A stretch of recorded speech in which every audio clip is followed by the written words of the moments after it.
deep level of what I've got to say is either going to be shamed or is not good enough. It's unworthy to be spoken.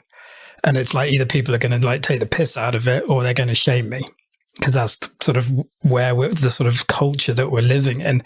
And I think that's a huge thing if you're a man to hear that there are spaces and there are places where you're not going to be shamed. So if you feel like you've got something to say, go out and find that place where you're not going to be shamed and start to, get that through the door, what your authentic voice actually sounds like, so that taking that into the world isn't so scary.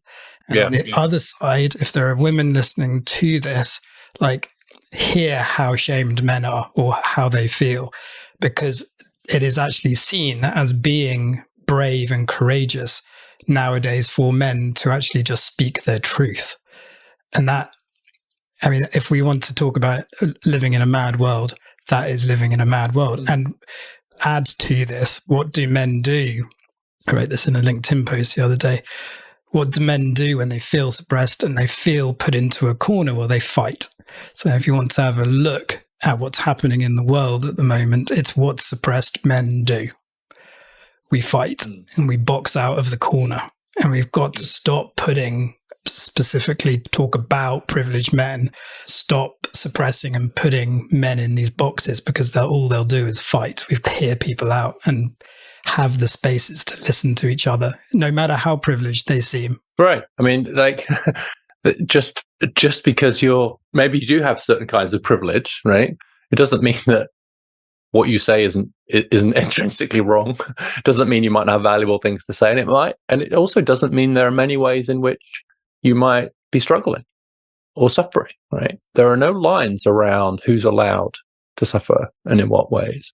And I think that's important too. And so having more compassion around this is important.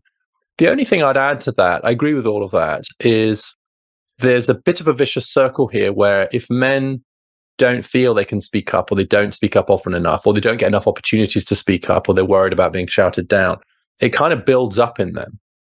And so then when it does come out, it sometimes comes out with much more anger and force and frustration behind it, perhaps, than A, it necessarily warrants, and B, than is helpful in terms of persuasion. So I was at an event recently where a guy was speaking, and I know him quite well. He's a lovely guy. He's in the men's movement, and he spoke at this conference of mostly academics and practitioners and stuff. And he was basically talking about, why don't we have an office for men's health, and men's suicide is so high, and why are we ignoring these issues and stuff. And I was sitting next to a young woman, feminist, and she said, I had to keep reminding myself that I agree with him because his tone was viscerally unappealing, right? Her emotional reaction to him was recoil, right? What she felt and saw was an angry white men shouting about this stuff, and like really angry. And right?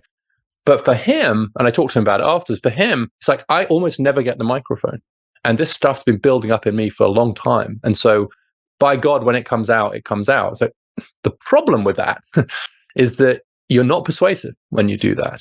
But that's the necessary consequence of not being able to talk about it all the time, right? Let's say you have a thought that you don't express every day for 100 days along the same lines, then on the 100th day when it comes out, it's going to come out more volcanically, right? It's going to be like, back to your point about suppression. They might fight, but also just get angry or come across as like, whereas if you could just say this all the time, if you just speak naturally, authentically, as you say, and be wrong and be willing to be wrong, then your tone is also likely to be calmer. And you can just say, like someone says something about men, you can say, well, actually, I don't think that's true. Here's my experience. So you can say it calmly, and then maybe they agree, maybe they don't, and then everyone moves on. But so I'm not blaming anybody for this. I just noticed that cycle. Men feel they can't talk, so they don't talk, and then they shout. And shouting men really put a lot of people off. And then the women say, there's toxic masculinity. You see, look how angry those men are. Okay. And so the cycle turns.